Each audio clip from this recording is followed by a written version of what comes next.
we were already digital, and the format that we were using worked at the time for what we were doing. And the students were happy with it. And I said, hey, there's something new coming out down the pipe. We're definitely going to give it a try.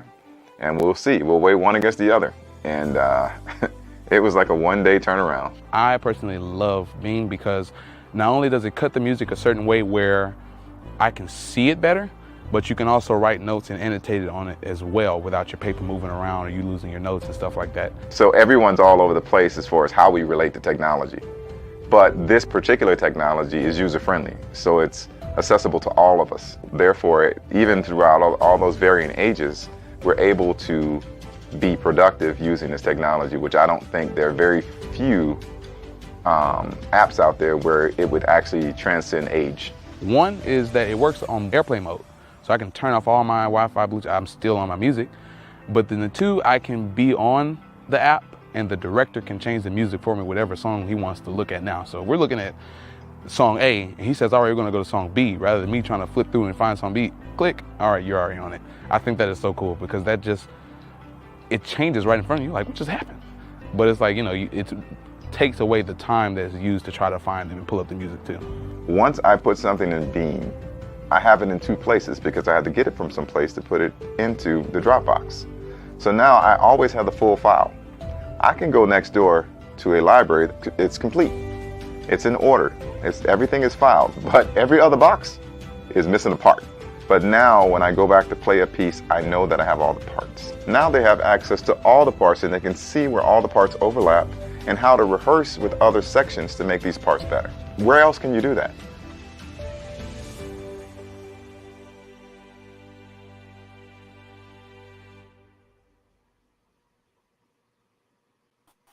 All right, good evening, everyone. My name is Josh Gall, and I'm the co-founder of Ultimate Drill Book. Thrilled to be here with you all this evening, and I'll let my good friend and colleague introduce himself. Hi, everybody. My name is Stuart Schulman, the Director of Product Management for Ultimate Drill Book, and I deal with the app development for all of our suite of apps now. Yeah. So our goal tonight is to share with you some really exciting new updates that were released just this spring inside Beam, which is our brand new digital sheet music app for ensembles. And we're so excited to share with you not only the progress that's been made inside Beam, but also a little bit about like what's to come. And so it'll be really exciting to share those things with you. As a reminder, Beam is available completely free as a public beta to not only UDB users, but to all users. So we're super excited to be expanding into other ensemble support. So if you're in an athletic band, of course you can use it, but if you want to use it in a concert ensemble or chamber groups, those kinds of things. So you'll start to see some support for those things moving forward. And again, it's completely free. So at the end of the webinar, we'll tell you how to get in touch with us, and we'll let you know, some of the things about, sort of what's forthcoming down the pipe, and we would love to share it with you. So just send us an email, and of course, we'll tell you how to find us and how you can get connected with Beam for all of your ensembles. So we're just going to jump right into what we've got on the new set of features docket. And so Stuart's going to walk us through that. And of course, at any point during the webinar this evening, any questions that you have, just leave them in the chat and we'll try to get to them.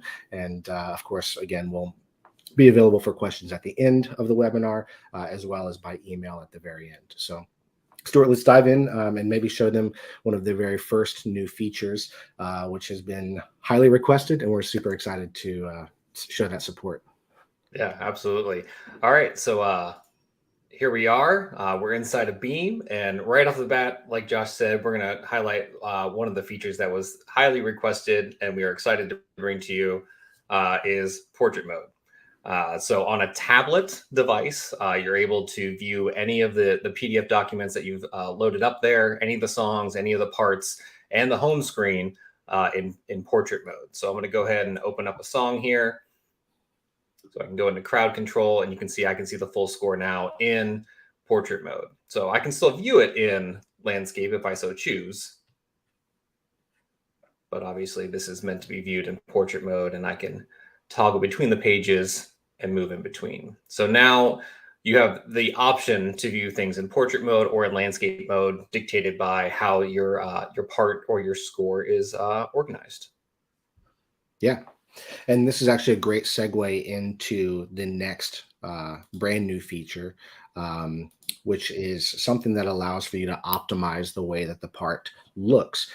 For those of you who have been using Beam already, you understand the way that we allow for you to sort of like infinitely customize and cut and crop and edit the PDFs when you bring them into Beam during the import and the assign process. But now we allow for users to have sort of that much more control as they open up those parts based on the actual device that they're looking at. So Stuart's going to jump into this next new feature here. Yeah, so we have the ability, while uploading, if we didn't crop or cut or kind of organize or the file exactly the way we wanted it to be viewed, we have the option to do that now within the part. So you can see right now, we've got just a little bit on the bottom here. We got an extra stave that we don't quite see. So I can format this and get it exactly the way I want it. I can tap to get our edit bar that drops down here. And at the top right corner now, you'll see the little 4 arrows. If we tap on that, we can see that we now have the option to save zoom level. So I can save a zoom level on an individual page by page basis. So by tapping that, I've now saved the zoom level. So anytime I come to page 2 now, it's going to auto zoom in and adjust the page, whether it's adjusting up and down, or if it's actually zooming into a specific section. It's going to auto do that every time I move to this page. Now, like I said, you can do that on an individual page basis, or you can tap the button again and you can apply this to all pages. So I'm going to toggle that on. I've now applied this zoom level to all pages. So now as I swipe back to the first page, you're going to see that it's going to open up and then immediately zoom in right there. And if I exit from the edit bar there, I can now see all the staves. I can see the drum set part on the very bottom. Beforehand, I wasn't able to do that. And as I swipe now to the next page, you can see it auto adjust it up just slightly so I can immediately see everything. And since I did that to all pages, as I move through to page 3, which I haven't been on yet, it automatically zoomed in. So you can do this, as I said, on an individual page by page basis, or you can just do it for everything. So if for some reason, there was something that you just wanted it to open up and that's where you wanted it to be every single time, you can zoom in that far. And I'll delete this zoom level and then resave it. So now when I come to this page, so on page 2, when I come to page 3, it auto zooms in. So there's a lot of different functionality that you can play with this. Again, it's kind of an alternative to maybe cropping and cutting as you do the upload, or just allowing each individual user to specify how they want the page to be viewed on their device. Yeah, and I think just again, just to help reiterate that, if you have students who have, some of them might have like an iPhone mini, or they might have a larger phone, or some students might be reading on something like an iPad mini, which is of course a smaller tablet, or you might have some folks on an iPad Pro.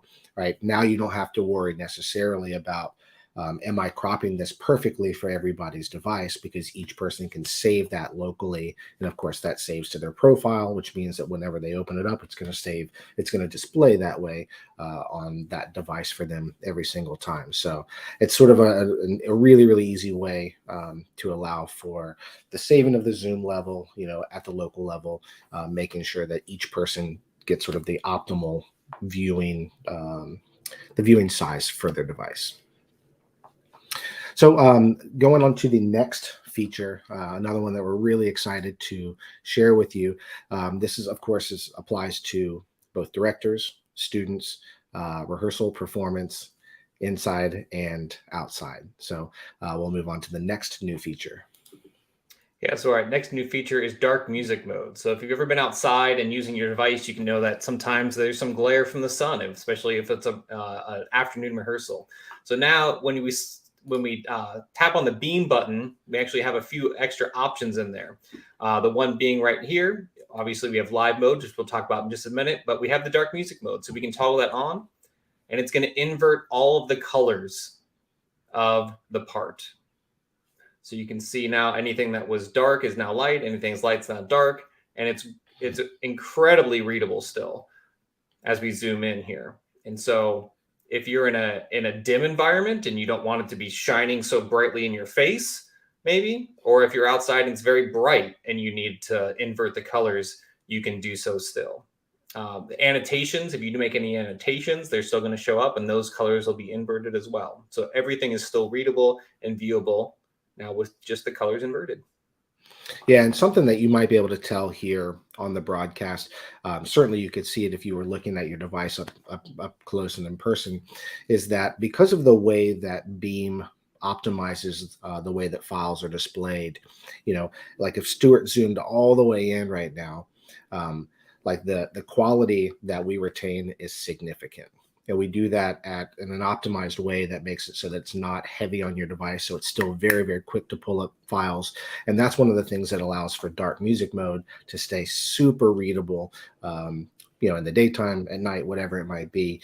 So again, because of the way that we have optimized the image and the PDF of the music, that's what allows for something like dark music mode to be instantly usable at the local level. So any user can just turn that on, turn that off, right? And you just saw it again. Stuart just tapped on the the lower right hand corner, the Beam button, right? It allows for you to toggle it on just with a quick tap.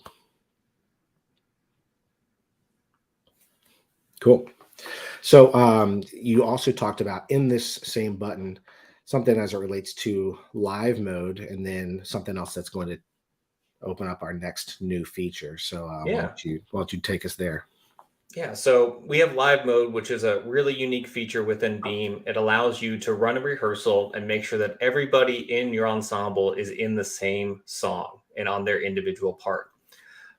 So I'll tap again on the blue Beam button, and I'll tap on live mode, and it asks me if I want to create a session or join a session. So I'm going to create a session, and we'll just name this Beam. You can name it whatever you'd like. You can actually just press start and it just makes an unlabeled one. And now you can see that the Beam button is red, and that means that we have a live mode. And this means now that anybody inside of your ensemble can now join this. And whatever song the director who has started the live mode session has up, so right now I have 3 AM bounce, it's going to automatically open up the selected part for that song for every individual user. So this is done at a local level and at a global level, essentially, if you have Wi-Fi or data. So anyone that's a part of this ensemble, they could be at home and you could still be running this rehearsal. Or they could be right in the band hall and running the rehearsal, and they don't even have to be connected to the internet either. Because we run this live mode through not only Wi-Fi and data, but also through a Bluetooth mesh network. Do you want to speak a little bit about that real quick, Josh? Or Sure. Yeah. So, I mean, what Stuart's talking about is an optimized way for devices to communicate with each other with and without internet. So we are super excited to be leveraging sort of the latest in mesh networking technology that utilizes both Bluetooth and Wi-Fi ports on each device. So even right now, like Stuart and I are in 2 different cities, but I'm able to connect to the live mode. So if he pulls up, another tune, you want to go ahead and switch something real quick, Stuart? Yeah. If he pulls up another tune, because we're connected to the same ensemble, you'll be able to see that switch happen, right? So I'm on the, again, I'm just connected to the internet. He's connected to the internet, and whatever part he pulls up, it's going to pull up my respective part for that same song, right? Now, again, where the magic lies is when you're somewhere maybe without internet or without reliable Wi-Fi or whatever it might be, the devices can communicate with one another just by sending a signal sort of through this network, and it's a closed and it's a safe and secure network from device to device, which allows for live mode to be optimal for things like changing songs, but then also this next new feature. Yeah. So this next new feature is screensaver mode. So for instance, if you're using this in a basketball band setting or a marching band setting, perhaps, and you got done playing during the timeout, or now you're on offense, so you're not going to be playing anything, and you don't want anybody on the devices, you can tap on the red Beam button. You can see there's an extra option here now. So we got the end live mode session, we've got the dark mode music, and now we have screensaver mode. Once I toggle this on, essentially it's going to turn every device in the live mode into sleep mode, and it's going to turn the screen dark. So you can see now on Josh's device, it is now dark. It's got a little message there. You can tap anywhere to open the screen back up.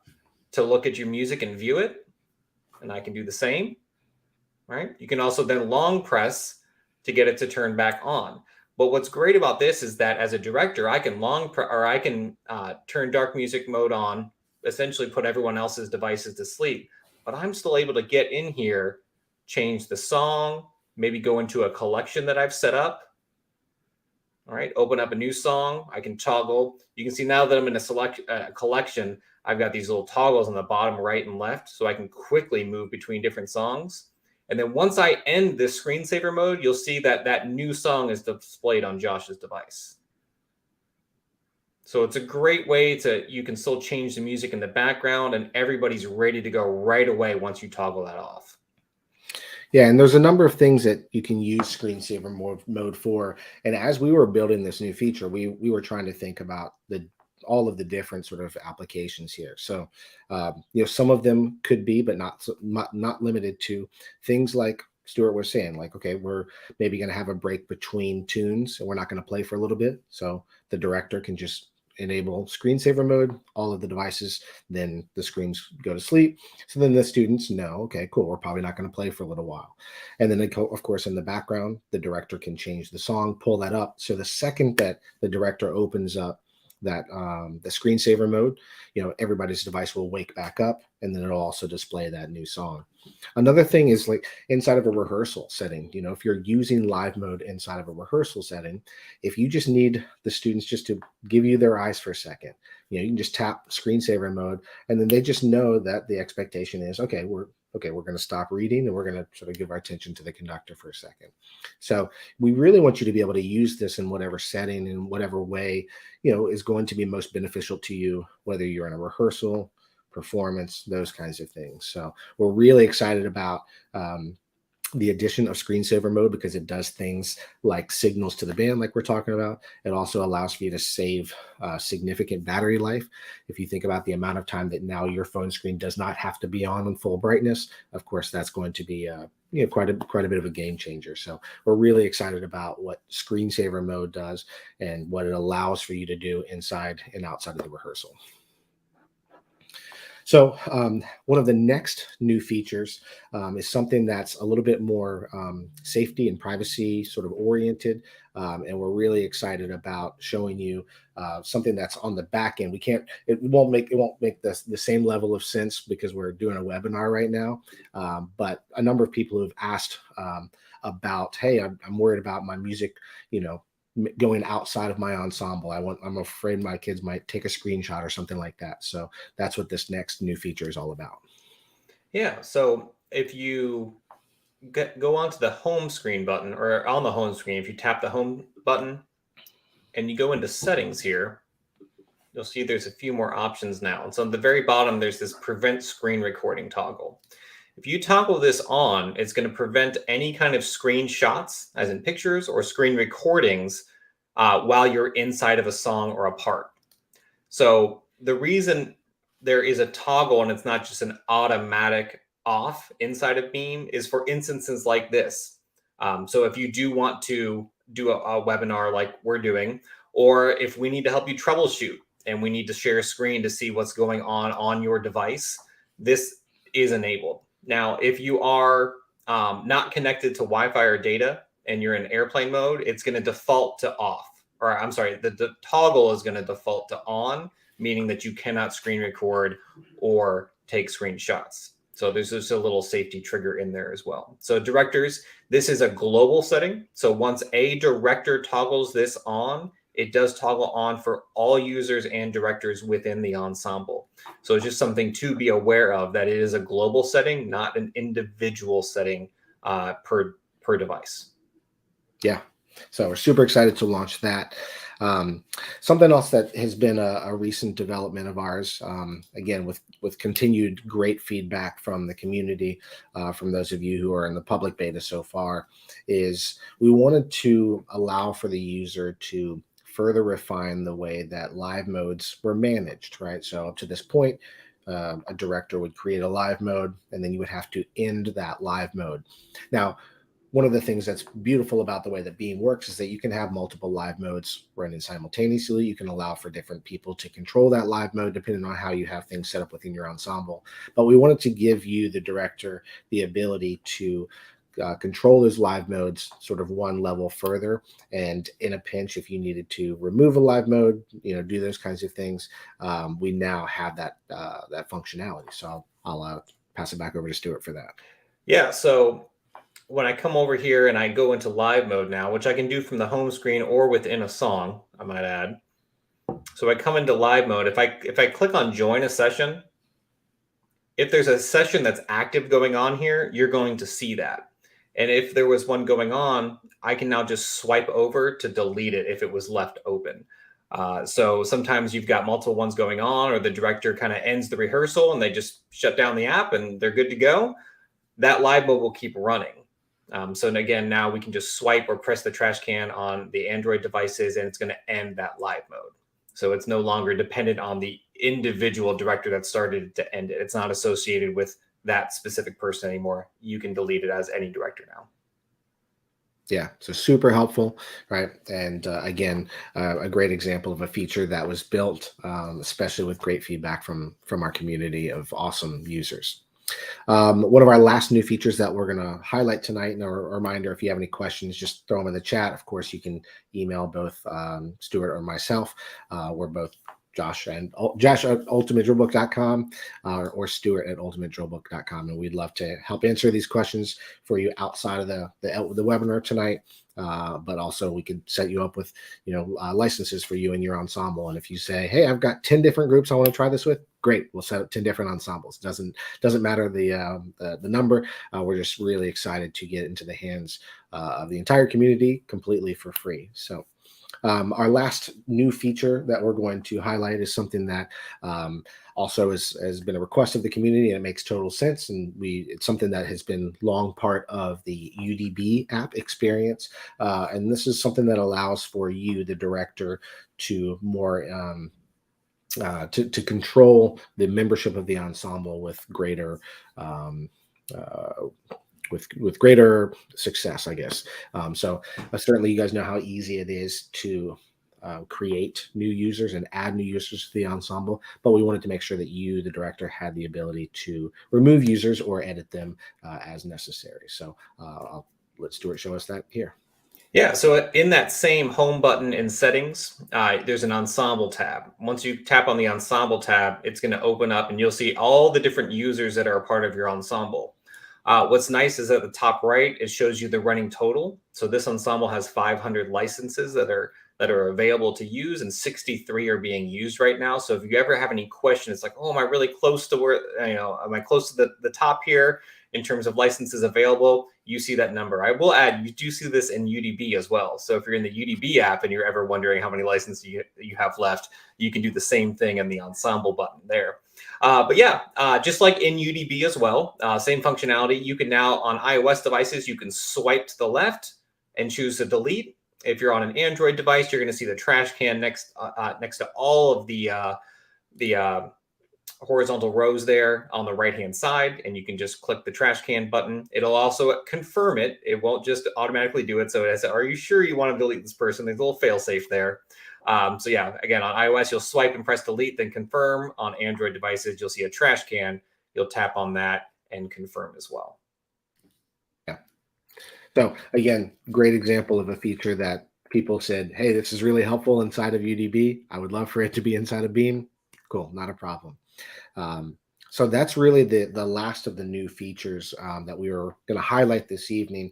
Certainly we'll leave the webinar going for another minute or two. If you have any questions, throw them in the chat.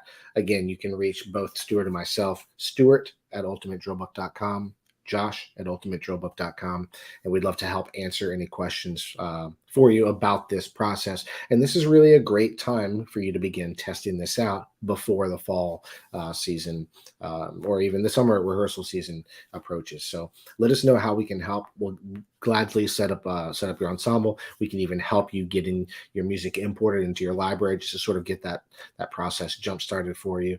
And we'd be really thrilled to have you using Beam for your ensemble this coming year.